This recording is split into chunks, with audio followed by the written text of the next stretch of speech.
Welcome back, Anwar. Good to have you back for your third solo show, Remember the Future. And I wanted to talk to you today a little bit about, this new body of work, about the paintings, about where we've come since Mirrorball and where we are today. I think, first of all, thank you for having me here. This is an extension of my studio. We're very happy to have My you. place. I think it's the place where I show my work at the fullest of it. I think Mirrorball was an exhibition on who we are as a. It's not a specific geographical place, more an idea that is extraterritorial, and Like a more inward-looking show. Inwardly looking, like a journey into the self. Yeah, I believe that my work is all about that, but I think this work is more about there is a part of it, the second room, there is more about the contraction and the intimacy of the heart, and then there's the expansion, which is this room that the characters and even the space in the painting became space. That's why I didn't use any type of, I just present the painting like they are, raw in a way, because I think in this work, there's not the centrality of the characters that was in Mirrorball. Right.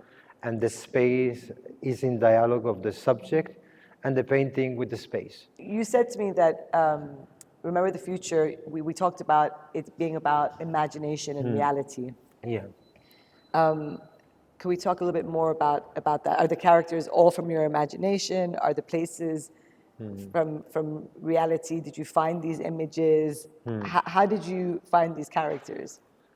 The whole exhibition I approach it as a time traveling, or more than time traveling, it's time sailoring, because sailoring, you don't know which way. It's not that straight direction that Right. in your mind like time traveling has. It's more like time, and the idea was I see imagination and reality as from the same coin, different faces of it. You threw the coin, and most of the time, it's going to fall in one of the sides. Yeah. But sometimes it can happen that it falls on the edge, and that was what I was searching when I was doing the whole process, working from that edge, where imagination and reality are sustain each other. It's the same thing. It is not. I think many people, the idea of the imagination is a fantasy in reality. And I believe that fantasy is sustained by lies and illusion, Right. and imagination and reality sustain each other. And it's more the disposition and how you see things that can be absurd and for me had a particular meaning. And also not only that coin for me has to be really thin, that you can see the surface, but the deepness of it. There's also the idea that there's this question that they say, like, okay, what you will do if you had like so-and-so 7 years old or 10. But I think as artists, we have the disposition to go to that mythical, childish state with the information we have there. So we can do that process Right. while we're working. Right. The paintings here they are extended in the different meanings. Like it's enriching with the meaning of the viewer and the response of the viewer when there's what magic realism happened for me, Yeah. Tell me a little bit more about magical realism and how it enters into this body of work. And about Rimbaud as well. Yeah, about Garcia Marquez is the idea that his most celebrated book, One of the Solitude, is the rhythm. For me, the rhythm is always happened. This idea of the edge, and I think many people they don't have this. They don't allow themselves to have access to this imaginary disposition in life, they struggle with that book. Like, what is happening? I guess someone that came here just for the technicality of watching a painter and not get into this position to himself, you know, to complete the painting with his own presence, Right. he's gonna have this conflict. And I really like it, the rhythm of it, and I really, what I call what is called the imaginary realm. I think something that it doesn't have any access, no bridges.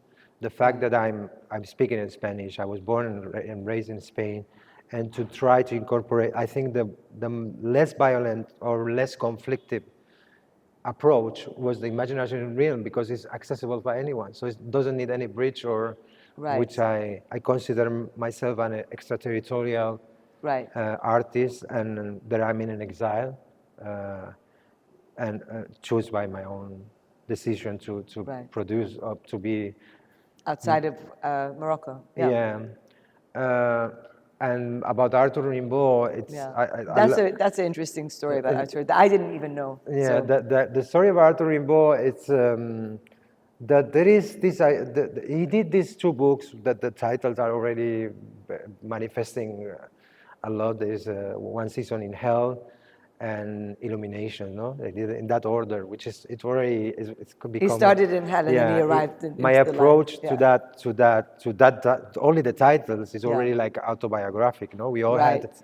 a moment like that and a moment of illumination, but I think it just, and he in the West is like a secular saint, but you know, in his poetry also he was really like he wanted to be the otherness, like he was looking at the essence, some of the references of his poems, of some references of his poetry. Right. But if he did that with 16 years old, and then if at the end of his days he was in Hajar in Ethiopia, selling weapons, and He was selling weapons. yeah, he was selling weapons to the Negus. Wow. But if you read his poetry, you can see that he became his poetry, because he did these two books and they disappear. And then He there's died very young, or did he disappear? he died young. Yeah. Let's say young for this day and age. Yeah. But there is circulating online that he is Muslim. He became Muslim, no? Because in the town they used to call him Abdullah Rimbaud. Yeah. And one of the paintings in your show is Abdullah Rimbaud. Yeah. And you know, we always try to take one for the team. And when I saw the picture, I was getting more curious, and I saw that picture and I say, oh, it looks like one of my paintings. There is a black and white picture. You cannot even see his face. It's magical. Yeah. And I say, he looks like one of my paintings. I guess he is Muslim. I guess it's us, you know. Yeah, like. So you just brought him into this world. I think I appropriated like some of the characters. The fact is that to reconstruct his face, I had to see some of his child portrait, because in that picture you cannot see his face. It's a powerful picture also. But you also talked about place, you know, and that these paintings, you know, when we can see them, are about the place which the character is in. Moros a la costa. Which means Moors at the shores, an expression in Spain that they say the enemies in the coast. Right. Which is, take it for granted, people say it, but it's a strong word to say, but still people using it. And that's related to the past of Spain and Inquisition, the whole idea they have about the Muslims and the Moors, which they were indigenous people. But it's also nearby where you live, where you were brought up in Spain, right? Like, is there, because I think you mentioned that there is a connection with. The painting is about the perception of the absurd, and how I take something from reality and I took it and put it in the realm of imagination or abstraction, and then multiple meanings came in from the painting. The painting can be like, what's happened here? No? If you do the journey of the exhibition and you walk by, and then what's happened here? But what happened is that edge again, because I witnessed that. I changed some things, put it in my own narrative. Language, That's where we're going when I said that imagination and reality are sustained each other. So it's the perception, and what that means. Is the machine arriving to the shores of some North African shore, or it means that the contrary. Yeah. And there's a sense of struggle in the scuba custom and the heaviness of it. Yeah. But there's also there is this light coming from the Mediterranean Sea, and Yeah. this character that is confronting the character, and there's also the viewer. When the viewer can, when you put certain elements, like a third person is always the viewer when there are Right. two, you know. So, for example, another painting I wanted to also talk about, It's remember contraction. Remember Contraction. So, I've seen this scene. If this is your living room, or it's not, or it could be. Okay. Could be. Okay. And I feel for me again, it's got there's a lot of symbolism. The things that are on the table, the Moroccan tea pot. Can you talk a little bit about this painting as well? I think the painting is to be seen in fragments, this one Okay. in particular. It's remember contraction, but if you can look at the painting and actually see, you can fragment every part of the painting and you're going to have a different painting. When I did this painting, and I know the connections are very subtle, I realized that there is now that everybody's talking about technology and AI and ChatGPT and so on. So I finished the painting, and there is so intimate connections in the painting that I consider it, even if the most closest person to me, the most closest person to me would not know the intimate relation that I have with these connections there. And that's the magical aspect of painting. And it's like an intimate prayer. It's in your heart. You don't know what even me, I had to question why this color or this object this picture has this impact on me. They appear after. Can you plan it, or do you see it before? Does it happen as you're painting that you suddenly like, oh, maybe this is the book that should be on the table? No, that book was there because while I was producing, I reread this book. Obviously, there are things there that my own space is going into this realm. Yeah. There is this thing about the mundane, like this, and the whole exhibition, particularly in the second room where I put this in the same position, things that are mundane, and I consider that as equally sacred as the other things of the life. I think the separation of the mundane, put it as something that is just entertainment or getting bored or the routine. Yeah. And because at the end, I am trying to catch, as a cat is looking at the hole to find something to paint, you know, like the catch a mouse. Yeah. But at the end, one has to look at this to choose what to paint and not know what to paint, you know. So this idea of I'm traveling and I'm going to find this and I will find that happens. I mean, speaking of traveling, I think this painting behind us, is really, I mean, it's moving. It's a man on the move. Can we talk a little bit about this piece? And I mean, you said the reference to how life is, or how we sort of scroll through many images. But tell me a little bit about. Yes, I think it's capturing the momentum, and everything is happening at once, and nothing is happening at once. Yeah. And it's a lot of things happen, but there is like the perspective is impossible. Like you don't know if it's going forward or backward, because it's actually you can go to the back of the gallery and it's staring at you, and you from go to wherever the front. you are. You don't know if it's going because of the position he had. Yeah. This idea of the car. But the references of the car, I mean, it feels like a car that you would see in this part of the world. It's like but the car is also, again, anyone that is that didn't know my work, I point to these symbols appropriated by in this case, the car. There's always been, I think it's been always this car or this brand of cars in all my exhibitions. Has been in the three, And in Morocco, the taxis are Mercedes, and it's curious. I think it has been always there. Yeah.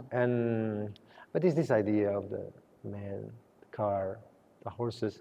I think when I finished the painting, I didn't realize. This is one of the first paintings? This, I think, is the first painting. The first painting from the show, I remember you asked me why is that big? I said, it's necessary, Yeah. It's the painting the subject choose the size. The size.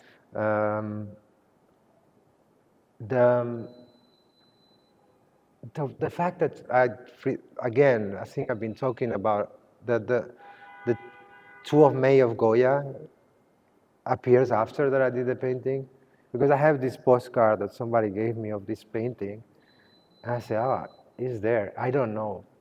It's not intentional. You had a postcard of, so Yeah, I which always had painting this postcard of this, the 2nd of May, 2 de Mayo of Goya. of That is a Goya, painting that's and always been yeah, in present in your. And what's in that painting? Just so. This painting is, I talked about it before, Yeah. it's a painting that is supposed that the French are attacking Madrid, and the only thing, and there's an image of Arabs cut into pieces to say the Mamluks, and I say like, are these people French or who they are? So when I get into the museum and try to see myself in the Prado, and I finish in one of my favorite artists ever, you know, Goya, and it's this painting, and it's brutal. Right. But it's brutal in a way that not even sentimental, you know. I have this conflict with art that it looks sentimental. Yeah. And this whole, because it's not a color that I use, orange, lightly. Right. I've never really seen you use Yeah. orange. And I choose it for making this big Yeah. car, big orange car. And then the horses, obviously. And I say, okay, this painting is living in my. I allowed myself to discover the meaning after. Right. And this is like when we settle the exhibition, then things start completing each other. Right. This is the way of my process. I'm not doing a type of research that is not open to be in the age and appear, and things are what Yeah. we want them, they are, and the viewer also has to come, and I'm inviting people to participate, even if it's something that can sound like, you know, very, you know, artists, you work with artists, very individual characters, but I think when people have this type of reaction, the mirror reaction, and I have to think like that. Like it's not. I think this exhibition is about where are we going. Right. Even if it's my imagination, but yeah, it's real. I mean, one of the paintings, the title of the work is "Remember the Future."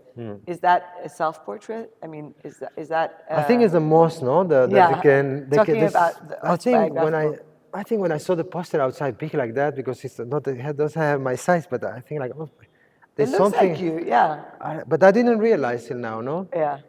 And this painting, we spoke about it, and you said that it's actually about death, but death is a part of life, and you know, he's holding a shroud that you would normally get wrapped in, but there's also other elements in the painting. I mean, for me, it's an incredible painting. I love how the perspective is. Yeah.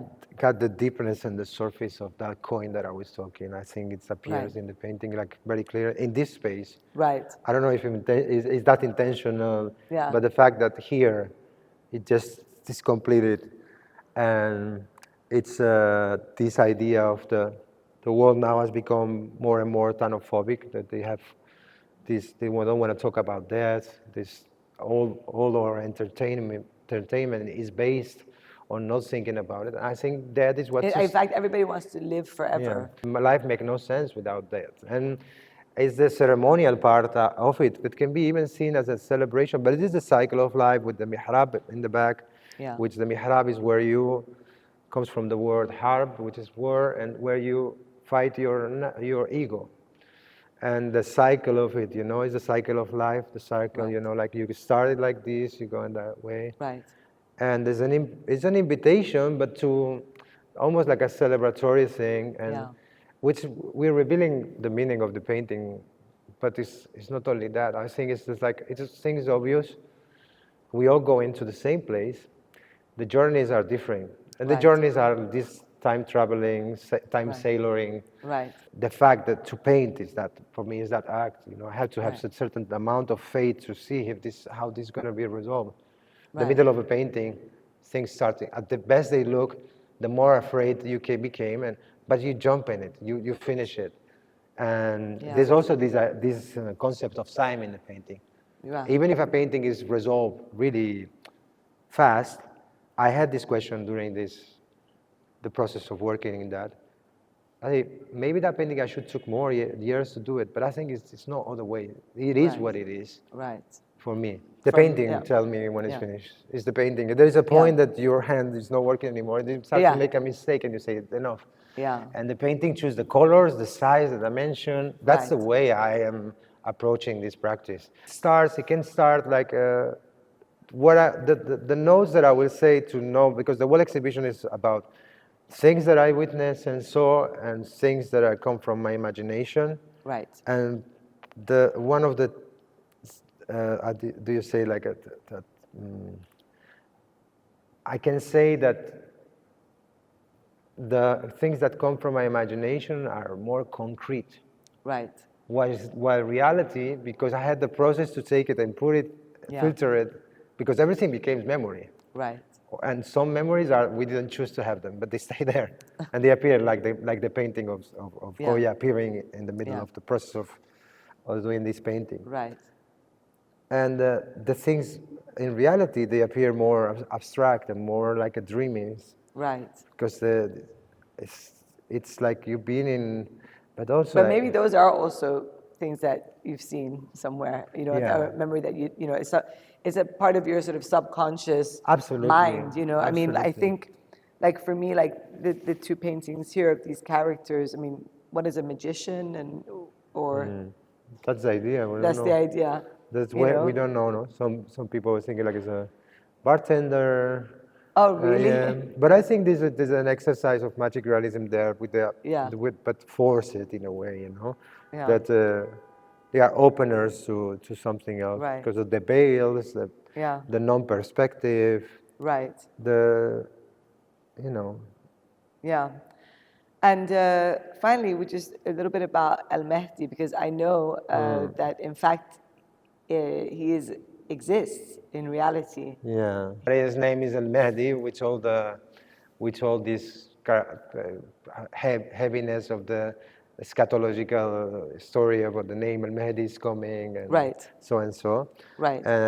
And I just found it like, okay, which is the character that will do that journey to death as an artist, and almost like more than an art, you know, is the bullfighter, is a character that dances with death. Yeah. And is just seen in front of it. Anyone that confronts a bull, Yeah, it they have to be prepared Yeah, to it's- confront death. yeah, and dance with him, you know. Yeah. Like it's something. I think in the mindset of the era, people cannot comprehend something like that. Right. But as being so pointed in the story of art, particularly Spanish painters, Right. Picasso, Barceló, True. everybody else talking, because it's extremely a form of art that is Yeah. but also like in the story of the indigenous people of Spain, the Muslim indigenous people of Spain, were the one that will fight. Really? Yeah. They used- so that was how it began. Yeah, I mean, there is a drawing of Goya that I use for another painting that is about that. So the people think that an Arab Muslim, or let's consider that it's just like mainly, and also in Spain, it's conflictive, like how I'm Moroccan or Algerian can be. Yeah. But it seems like that is clear that, I mean, Goya Painted that. Goya already, yeah. as being very it was like a journalist in a way. He left drawings it's like a journalist, you know. Right. And he said that. And then when I was making the picture, because I took another blurry, it seems like I'm attracted to these blurry pictures, that they are more dreamy, you know, from reality. Yeah. And saying, and I know, like, what's the meaning that particularly socks, and they call it the traje de luces, which is the vest of light, which is like the cosmos and the sun, the La Plaza. That's what that's in my mind. Yeah. I was like, but it's true, you know. There's a cosmological thing about this spectacle, right? And it connects with this identity and also the story and also the name was like El Mehdi's coming, but it's just like El Mehdi, you know. And I think some people can see it as. Yeah. But I think is a character that actually is the only character that is repeated in this room, and is another drawing of him in the inside. Maybe he achieved that he's supposed to achieve in that room Right. with that journey that he made, and he's Yeah. still alive. Here we are in what we call Gallery 2, in the room that you mentioned that this is the room about of contraction. You know, you've also recreated the floors of your paintings, of some of your paintings. Tell me a bit about this room, and also we'll talk about some of the paintings and what they mean, and why did you come up with this, or how did you come up with this room?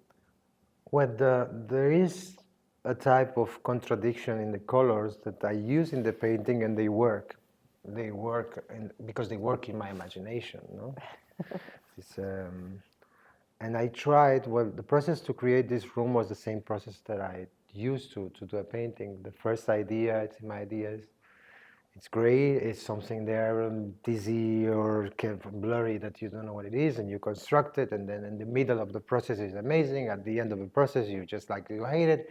Then you saw it a few months later, and it's perfect, it's fulfilled. You're happy with the result. Yeah. But that's why we didn't use any type of graphic to prepare this room, because I wanted to. You can do it, like see how it works in a way that very, but for me it was the whole process of like creating a paint and seeing if these colors will work for what I wanted to achieve. Looking at the floor first, because what is happening in the floor, like it's some type of. And then the floor is also breaking up on this side, Yeah, the idea was that one, no? And then you get into it, and you have this type of a bit of sensuality with the textiles. They are open it, and the mixture of mundane with heavy sacredness, and all together working together. Yeah. I think is achieved. I think for what the results are achieved with people, and the way I see is people. The ideal was to make the journey from the outside, coming here, and then go back if you have something that you have lost that you didn't saw in the outside. Right. And I mean, I feel like when we come in from the outside room to this room, you come in bypassing permanent exile, which for me is already, you know, it's a beautiful painting with, you know, a man walking with his back to us. So is he leaving? Is he arriving to somewhere else? Is he leaving somewhere else? I feel that that's a beautiful way to enter then into this room. He's one of the travelers, so those who took the journey, so this journey. So he's one of the travelers. Yeah. This is wearing as the strangers, the drawings that I put there. It seems like they are in this path, you know, that they put all the things together, and everything has a meaning, and everything has this sacredness, and life is.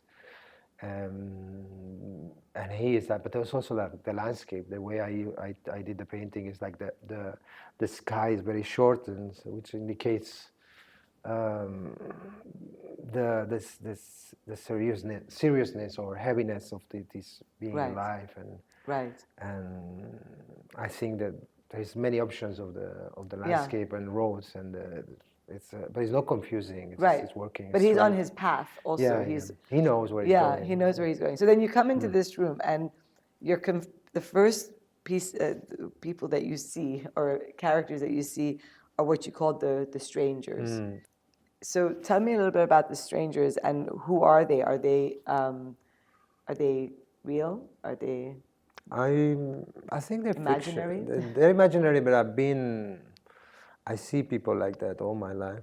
It's people that they can look very intimidated for someone that is not used to see people like that, mainly in Morocco or in the north of Africa. But these people with soft hearts, the softest hearts, but exteriorly they can be really intimidating. But it's people that this idea. And you were saying that maybe they're here, maybe they're not, and that's why you use the stripes to sort of signify that. It may make people not have this mirror experience. Right. Because it's something, but then when you pass through them, you come to the the initiation, which also, again, a very intimate scene. Tell me a little bit about that painting. Yeah, it's something I witness. It's not something that I choose to do something from the past with, Oriental clothes, because some people can have these questions about my work. Yeah. But it's something I witnessed this year, and I wanted to put it there. I'm saying it's also the turban, which is remind you of the shroud. It used to be the shroud, no? The people that they have dead in their heads.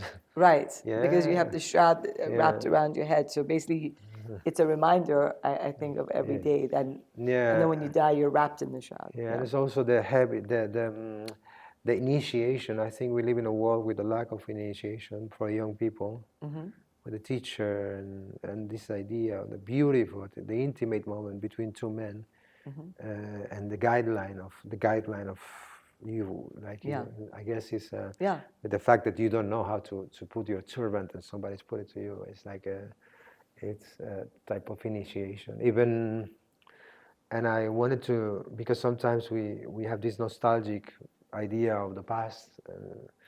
You've seen these pictures of moments that you have never lived, but you have this certain nostalgia because of the uniformity of the world, the clothes. Everybody was dressed in the same clothes everywhere, and you have this. And for me, it was very important to put it there. Like, this thing is happening, and it's happening this in 2025.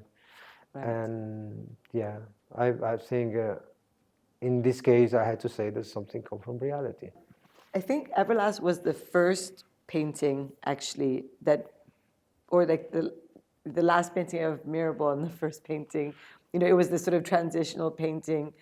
So, which, I think this is an incredible painting, and of what it represents, this sort of procession, or, please tell me more about it, but, and also how it connects to the new body of work and Remember the Future, but also maybe to this room? Well, the painting has been doing in between, I think barely this, like, last years, whatever I was been witnessing or being informed about the state of the world, particularly in the region, and there was a response to that in a way that was trying to know that things in the past have been happening before and it's continuing to happen. Also, the good things will happen again, but without any knowledge of the past that carries that humbleness, because they're carrying in the banner of the last caliphate in Granada, there was this verse that's like "Wala ghalibu illallah," which is like, there is no greater conqueror than Allah. So that was the banner of the last caliphate, of the Taifa, and was something that everything that they achieved, that is recognized as the peak, one of the peaks of this civilization, and it's there. And when you get into the Alhambra, it's reading everywhere. I don't know how many thousands and thousands. Really, of it's times. Written in the It's thousands and thousands of times, and they lost it, and in a way that, like everything, and they have been. There's also the dramatic persecution that has happened before that, right? Which is that has been not. No, nobody talks about it anymore. In Granada? In Spain, in general, the persecution has been... Of the Muslims. Yeah, but this has been happening and happening. So we cannot resolve anything from the future without knowing the past. In ourselves, in a pretty... I don't want to...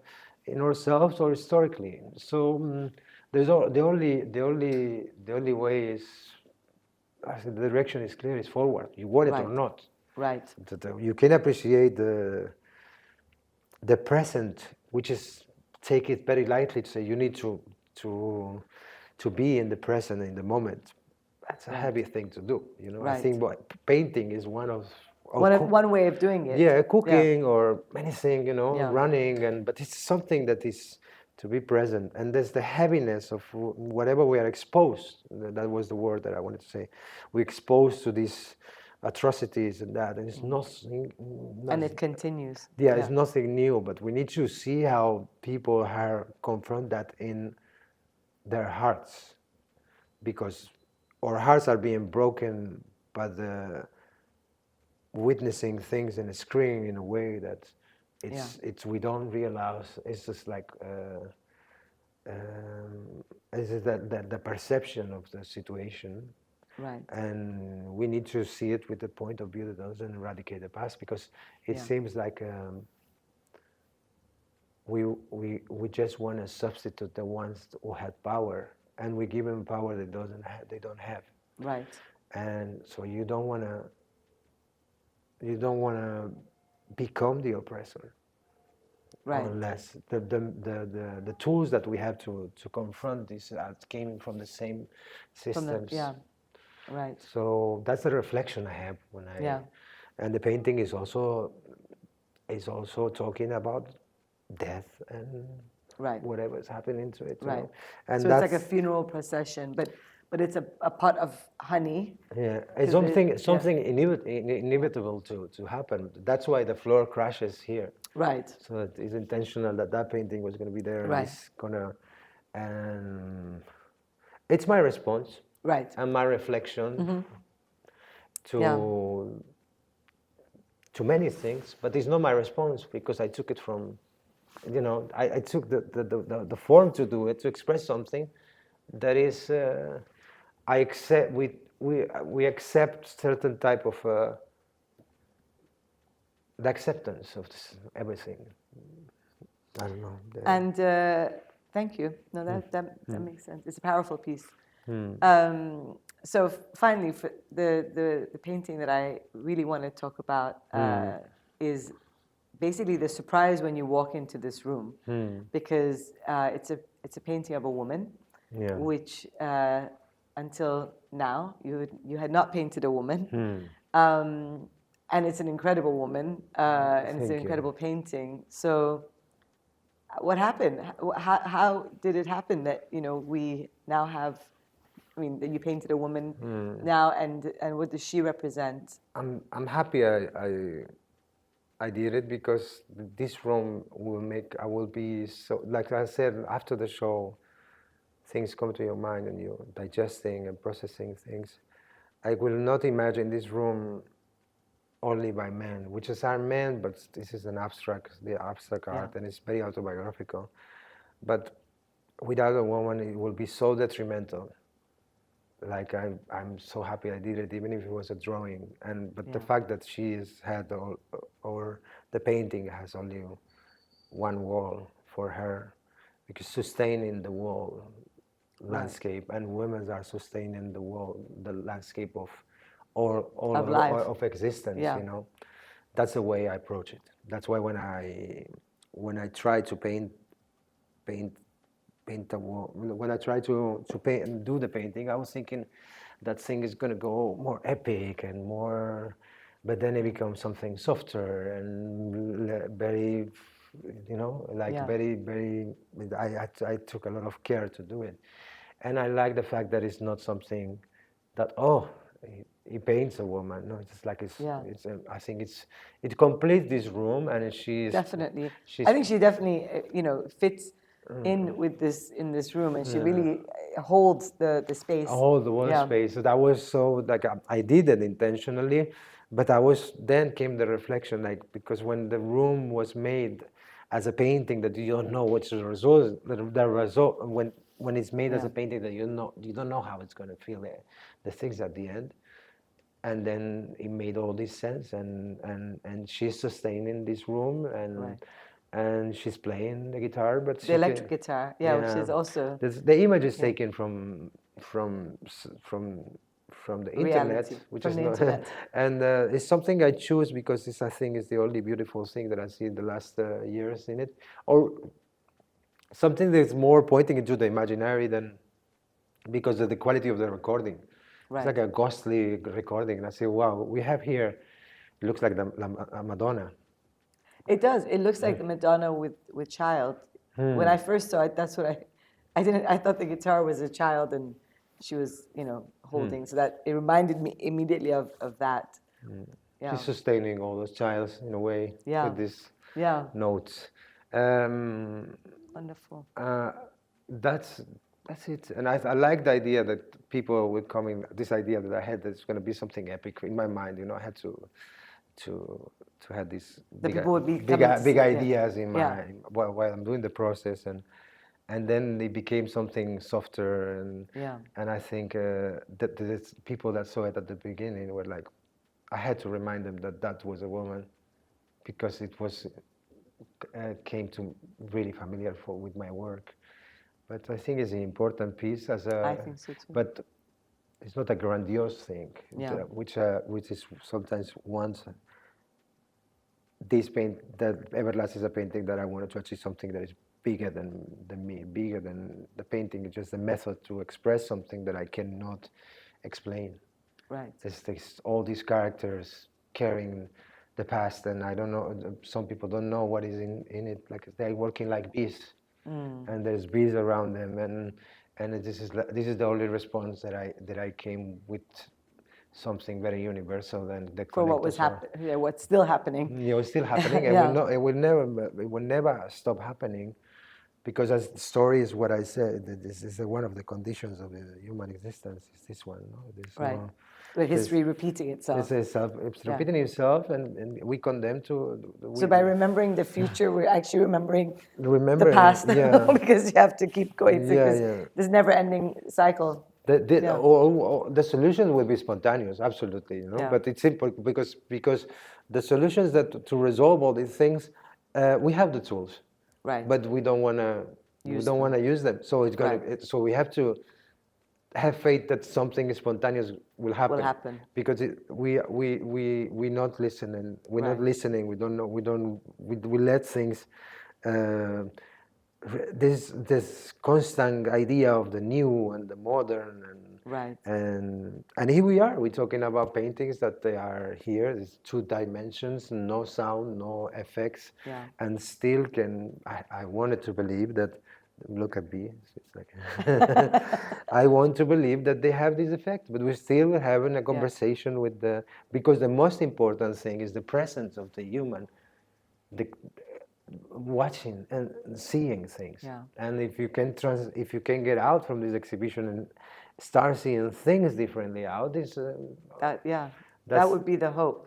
that would be the hope. Yeah. It's there's big hopes and grandioseness in it, and No, I think it's. but it's it's a good journey. It's important. It's an amazing Yeah. journey to do, because it made sense to have this reflection of things that are happening, and many of the things that happen to oneself, and you have this conversation with the mundane, Yeah. and the importance of choosing things to paint that suddenly they become really important. No? If I paint this blue chair, and suddenly it became something that I resolve, and then people can connect with it. You know, it's reminding people who they are, or I'm reminding myself who I am. Right. If that has the effect to the other, well, it's good. But the first one is me, you know. Of course. And You're the starting point. I wanted to point that where maybe it's a selfish thing to say, like I wanted to, where we going all together. I don't think it's selfish. I mean, you're internalizing it's your world that, but it's also, and we are so lucky to be able to witness also. Yeah, where You're, you are a participant on that journey. We're participating, yes. We're the time sailors, right? Time sailing with you. You choose to be in the journey from the day one, so, you know, everybody's invited, but not everyone is coming though. Yeah, but it's true that you are in my journey and connected to my journey, and you decide to actively participate in this. Well, it's been a great journey. Yes, it's still great, and this place, and I can have here a conversation, because geographically point and the people that come to this exhibition, that I cannot have any other way around. Not because it's a kind of it's the conversation. It's different. I don't know how to say it now, but it's something that gave me total freedom in the things that matter. In this part of the world. Yeah, in this part, in particular in this gallery, because I can have a conversation that you can be yourself. Many places that I call home, I can't, not because of I think of the lack of intellectual understanding of that. I think people Just don't have the same. people have this disposition here Yeah. to let themselves be reminded of these things. Right. And it's intentional. Every time we do a show or we put the paintings in different geographical places. You know, I choose very, very wisely where I want to have this conversation. Thank you. Thank you. Thank you for the journey. Congratulations on this amazing show, and looking forward to continuing Inshallah. sailing. Yeah.